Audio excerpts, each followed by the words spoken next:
Hi students, இந்த வீடியோல நம்ம என்ன பார்க்க போறோம்னா SSC and பேங்கிங்கான இங்கிலீஷ் கிராமர் தான் நம்ம பார்த்துட்டு இருக்கோம். verbs பத்தி இன்னைக்கு நம்ம டீடைலா பார்க்க போறோம்.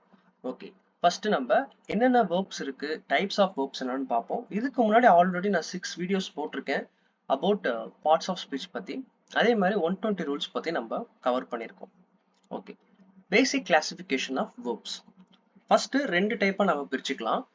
ஃபைனைட் verb, நான் ஃபைனைட் வேர்ப்னு, அதுக்கப்புறம் டிரான்சிட்டிவ் நான் டிரான்சிட்டிவ்னு இருக்கு. அதை நம்ம பின்னாடி பார்ப்போம்.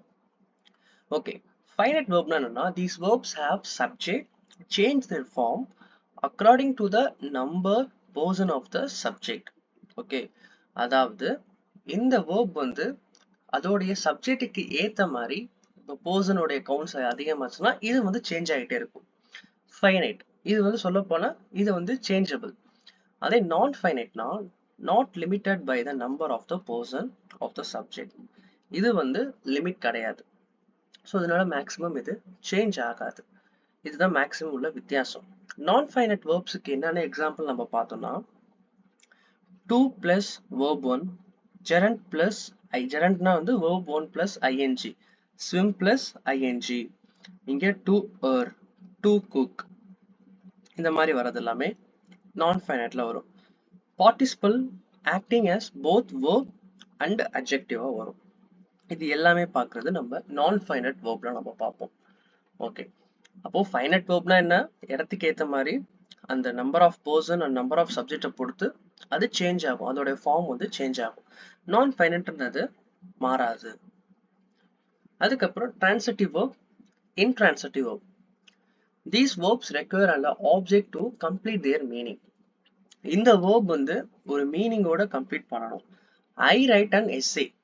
What I write an essay. இப்போ இந்த இடத்துல வந்து நான் ஐ ரைட்னு போட்டிருந்தா நான் என்ன எழுதுறேன், அப்போது அந்த சென்டென்ஸ் வந்து ஃபுல்லாவே கம்ப்ளீட் ஆகாது. இந்த இடத்துல I write an poem, I write an essay, அந்த மாதிரி நம்ம மென்ஷன் பண்ணணும். ஆப்ஜெக்டை நம்ம இங்க மென்ஷன் பண்ணாதான் இந்த வேர்ப் வந்து கம்ப்ளீட் ஆகும். அதுக்கப்புறம் இன்ட்ரான்சிட்டிவ்னா the verbs don't require to subject to make sense. birds fly, அவ்வளவுதான். இந்த இடத்துல வந்து birds fly நம்ம சொன்னாலே போதும். birds fly on the sky, birds fly on the water, இந்த மாதிரி நம்ம சப்ஜெக்டை மென்ஷன் பண்ணணும் தேவை கிடையாது. அப்போ இன்ட்ரான்சிட்டிவ் வேர்பும் நம்ம யூஸ் பண்ணலாம், டிரான்சிட்டிவ் வேர்பும் நம்ம யூஸ் பண்ணலாம். டிரான்சிட்டிவ் வேர்ப் நம்ம யூஸ் பண்ணோம்னா ஆப்ஜெக்ட் அங்க நம்ம மென்ஷன் பண்ணணும். இன்ட்ரான்சிட்டிவ் வேர்ப் நம்ம யூஸ் பண்ணா ஆப்ஜெக்ட் நம்ம யூஸ் பண்ணணும் அவசியம் கிடையாது. அதுக்கப்புறம் இம்பார்ட்டன்ட் ரூல்ஸ் ஃபார் நான் ஃபைனைட் வேர்ப். நான் ஃபைனைட் வேர்புக்கு சில ரூல்ஸ் இருக்கு. நம்ம பார்த்தோம்ல அட்வர்ப், அட்ஜெக்டிவ், பார்ட்டிசிபிள் இந்த மாதிரி வராது. பார்ட்டிசிபிள்னா அட்வர்ப் அண்ட் அட்ஜெக்டிவா சேர்ந்து வராது. ஓகே, ஆஸ் பயன்படுத்தும் முறை எப்படி வந்து நம்ம ஆஸ் யூஸ் பண்ணணும். Use as after these verb, regard as, describe as, defend as, treat as, view as, know as. இது வந்து 120 ரூல்ஸ்ல நான் கவர் பண்ணிருப்பேன், பார்க்காதவங்க பார்த்துக்கோங்க. அப்போ இந்த மாதிரி வேர்ட்ஸ் வந்துருச்சுன்னா நம்ம as யூஸ் பண்ணணும். அதே மாதிரி எந்த இடத்துல நம்ம as யூஸ் பண்ணக்கூடாதுன்னா name as, elect as, think as, consider as, call as, இந்த மாதிரி வேர்ட் வரும்போது நம்ம as யூஸ் பண்ணக்கூடாதுன்னு சொல்லிட்டு 120 ரூல்ல கவர் பண்ணிருப்போம். இந்த 120 ரூல்ன்றது என்னன்னா இந்த ஸ்பாட்ஸ் ஆஃப் ஸ்பீச்ல இருக்கிறது எல்லாத்தையும் கம்பைன் பண்ணி ஒரு ரூலா கொண்டது தான் 120 ரூல். ஸோ நீங்க யோசிக்கலாம், அதுதான் நீங்க அங்கேயே சொல்லி கொடுத்துட்டீங்களா அப்படியே இங்கேயும் சொல்றீங்கன்னா, இது வேர்புக்காக நம்ம பார்க்கும்போது அதை நம்ம ரீகால் பண்ணிட்டு இருக்கோம். ஸோ அதுதான் மெயின் டிஃபரன்ஸ். அதுக்கப்புறம் இட்ஸ் ஐ டைம் ரூல், இப்படி ஒரு சென்டென்ஸ் இருக்கும். இட்ஸ் ஐ டைம் ரூல் இந்த மாதிரி வேர்ட் வந்து நம்ம எப்படி ஃபாலோ பண்றது. If sentence starts with it's high time or it's time, it followed by the subject, always use V2 verb to past tense நம்ம யூஸ் பண்ணணும். It's high time you did something, அப்போ இந்த இடத்துல ஒரு past tense யூஸ் பண்ணிட்டோம், verb to. Okay, அப்போ verb to நம்ம எப்போ யூஸ் பண்ணோம், it's time or it's high time. இந்த மாதிரி வேர்ட் வரும்போது நம்ம பாஸ்ட் டென்ஸ் தான் நம்ம யூஸ் பண்ணணும். இன்ஃபினிட்டிவ்ஸ் வித் ப்ரிப்போசிஷன். இன்ஃபினிட்டிவ்னா என்னன்னா ஆல்ரெடி சொல்லியிருப்பேன், டு போட்டு நம்ம சொல்றது. To cook, to sleep, to study, இது எல்லாமே இன்ஃபினிட்டிவ். அதே ஜெரண்ட்னா ஐஎன்ஜி வரும், குக்கிங், ஸ்லீப்பிங், ஸ்டடிங், இந்த மாதிரி.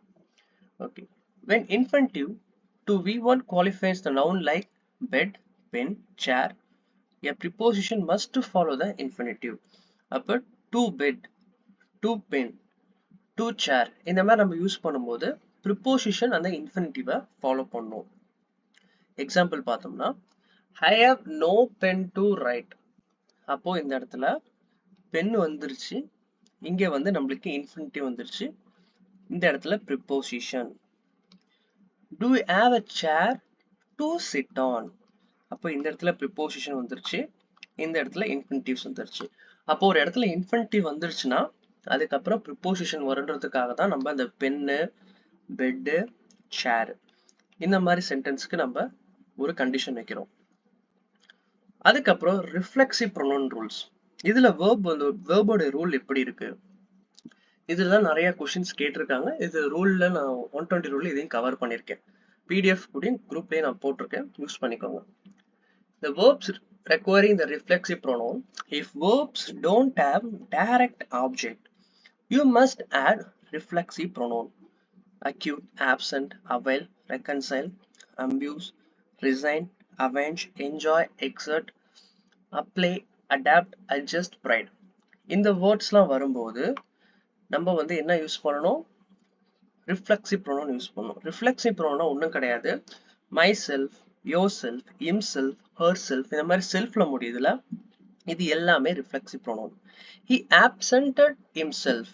அப்போ இந்த ஆப்சென்ட் த வேர்ட் வந்து இங்க கண்டிஷன்ல நம்ம கொடுத்துருக்கோம், இங்க இருக்கு, கண்டிஷன்ல இருக்கு. அப்ப இந்த வேர்ட் வந்துச்சுன்னா கண்டிப்பா இந்த இடத்துல ஹிம்செல்ஃப் நம்ம சொல்லணும். You must apply your self to this task. அப்போ இந்த இடத்துல நம்ம யோர் செல்ஃப்ன்றது ஒரு ரிஃப்ளெக்சிவ் ப்ரோனவுன். நம்மளுக்கு இந்த சப்ஜெக்டை டைரக்டா நம்ம இல்லைன்னா நம்ம இந்த இடத்துல இதை மென்ஷன் பண்ணணும், reflexive pronoun. The verbs that never take a reflexive pronoun. He hide himself னு கொஸ்டின்ல கொடுத்திருப்பாங்க, இந்த மாதிரி கொடுத்திருப்பாங்க, பட் அது தப்பு. He hide in the room.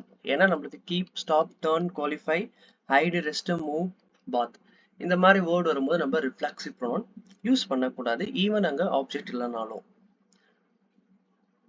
அதுக்கப்புறம் verbs of sensation. சென்சேஷன் என்னன்னா நம்மளுடைய ஃபீலிங், டேஸ்ட், இது எல்லாமே ஒரு உணர்வுகள் தான். The verbs like look, seem, sound, appear, smell, taste, feel, describe a state.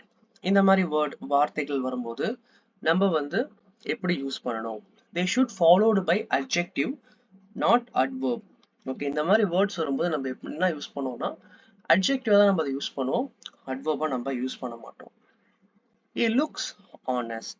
அப்போ அந்த ஆனஸ்ட்ன்றது ஒரு கண்ணுக்கு தெரியாத ஒரு விஷயம், ஒரு ஃபீலிங், ஒரு எமோஷன்ஸ் மாதிரி நம்ம சொல்லலாம். ஸோ அப்படி இருக்கும்போது நம்ம வேர்பை கரெக்டாக யூஸ் பண்ணணும். This flower smells sweet. நம்ம வந்து ஏன்னா நம்ம வந்து இங்க ஒரு ஃபீலிங்கை நம்ம சொல்றோம், ஒரு எமோஷன், ஒரு சென்சேஷனை சொல்றதுனால இது ஒரு அட்ஜெக்டிவா நம்ம இங்க யூஸ் பண்றோம். ஓகே, அதுதான் நம்ம இங்க பார்க்கலாம். They should be followed by adjective not adverb. அப்போ லுக்கு நீங்க வந்துருச்சு, இது வந்து ஒரு குவாலிட்டியை குறிக்குது, ஆல்ரெடி சொல்லியிருப்பேன். குவாலிட்டியை குறிச்சதாலே அது வந்து அட்ஜெக்டிவ். இங்க ஸ்மெல்லு, இதோட குவாலிட்டி எப்படி இருக்கு, ஸ்வீட்னு சொல்றாங்க, ஸோ இது வந்து ஒரு அட்ஜெக்டிவ். அப்போ இந்த வேர்ப் ஆஃப் சென்சேஷன் வரும்போது நம்ம அட்ஜெக்டிவ் தான் அதுக்கு பின்தொடர்ந்து வரணும். The verb not used in ing form. எந்தெந்த verb ing formல நம்ம யூஸ் பண்ணக்கூடாது, இது 120 ரூல்ல சொல்லியிருப்பேன். The verb generally not used in continuous form because they represent state rather than the physical action. So அதோட ஸ்டேட்டை விட்டு பிசிக்கல் ஆக்ஷனாக பண்றதுனால இந்த மாதிரி வேர்ட்ஸை நம்ம ஐஎன்ஜி யூஸ் பண்ணக்கூடாது. வேர்ப்ஸ் ஆஃப் ப்ரிசெப்ஷன், சீயிங் நம்ம சொல்லக்கூடாது, அந்த இடத்துக்கு ஏற்ற மாதிரி. டேஸ்டிங், ஸ்மெல்லிங், இந்த மாதிரி ஐஎன்ஜி வச்சு நம்ம யூஸ் பண்ணக்கூடாது. அதே மாதிரி ஒரு திங்க் பண்ணும்போது திங்கிங், இந்த இடத்துல திங்க் தான் நம்ம சொல்லணும், திங்கிங் நம்ம சொல்லக்கூடாது. நோ, மீன், மைண்ட், ரிமெம்பர், சப்போஸ். பொசஷன்னா ஓனர்ஷிப், இது என்னுடையது, இது எனக்கு மட்டும்தான், அந்த மாதிரி நம்ம சொல்லும்போது அப்படி நம்ம ஐஎன்ஜி யூஸ் பண்ணக்கூடாது. எக்ஸாம்பிள் பார்த்தா உங்களுக்கு புரியும். அதே மாதிரி ஃபீலிங் அப்பயும் believe, like, dislike, I am liking ஹர்ன்னு சொல்லக்கூடாது, ஐ லைக் ஹர், அவ்வளவுதான். ஐ எம் லவ்விங் ஹர்ன்னு சொல்லக்கூடாது, ஐ லவ் ஹர், இந்த மாதிரி தான் சொல்லணும். அந்த ஒரு ப்ரெசன்ட் டென்ஸாமே இருந்தாலுமே நம்ம ஐஎன்ஜி சேர்க்காம தான் இந்த மாதிரி ஃபீலிங்ஸ்க்கு, எமோஷனுக்கு இருக்கிற வார்த்தைகள் நம்ம இது பண்ணுவோம். ஐ எம் ஹேவிங் கார், அப்போ இந்த மாதிரி வந்துச்சுன்னா தப்பு. நீங்க யோசிக்கலாம், ஐ எம்னு வந்தா இங்க ஐஎன்ஜி தானே வரும், ஐ எம் ரைட்டிங், அப்போ வந்து இங்க வந்து I am having a car தானே வரணும், I am loving a car. அப்போ இந்த மாதிரி சென்டென்ஸ் கரெக்டா தானே நீங்க நினைக்கலாம், பட் அது தப்பு. I have a car. அவ்வளவுதான். ஏன்னா வந்து இது வந்து ஓனர்ஷிப்பை குறிக்குது. ஓனர்ஷிப்பை குறிச்சு என்ன சொல்லியிருந்தேன், அங்க வந்து அப்படியே அதே சென்டென்ஸ் தான் வரணும், நம்ம ஐஎன்ஜி சேர்க்கக்கூடாது.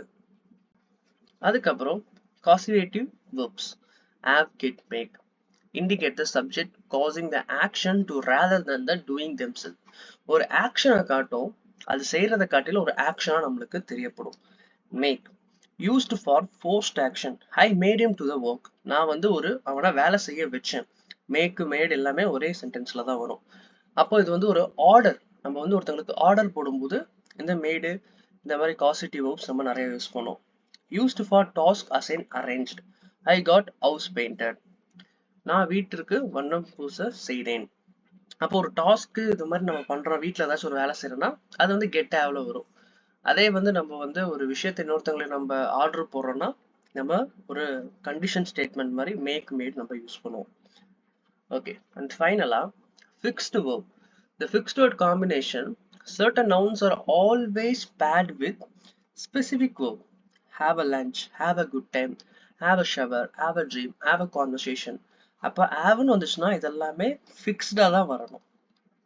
Take an exam, take an action, take a risk, take advantage. அப்போ இது ஒரு ஃபிக்ஸட் verb. Makeன்னு வந்துச்சுன்னா make a demand, make a noise, make a promise, make a request, make a mistake. So இந்த மாதிரி வார்த்தைகள் வரும்போது நம்ம இப்படி தான் யூஸ் பண்ணணும். ஓகே, இன்னைக்கு verb பத்தி நம்ம கொஞ்சம் ஃபுல் டீட்டெயிலாகவே பார்த்துட்டோம். நெக்ஸ்ட் வீடியோவில் 40 MCQs, sorry 40 spot the error based on verb. verbல இருந்து spot the error பிரிச்சு வச்சிருக்காங்க. அதை நான் உங்களுக்கு கொண்டு வந்து எப்படி நம்ம அப்ரோச் பண்ணலாம் நம்ம பார்க்கலாம். வீடியோ பிடிச்சிருந்தா லைக் பண்ணுங்க. அதே மாதிரி இந்த சேனல்ல உங்களுக்கு நோட்ஸ் இருக்கு, இதுல நீங்க டவுட்ஸ் கேளுங்க. தேங்க்யூ.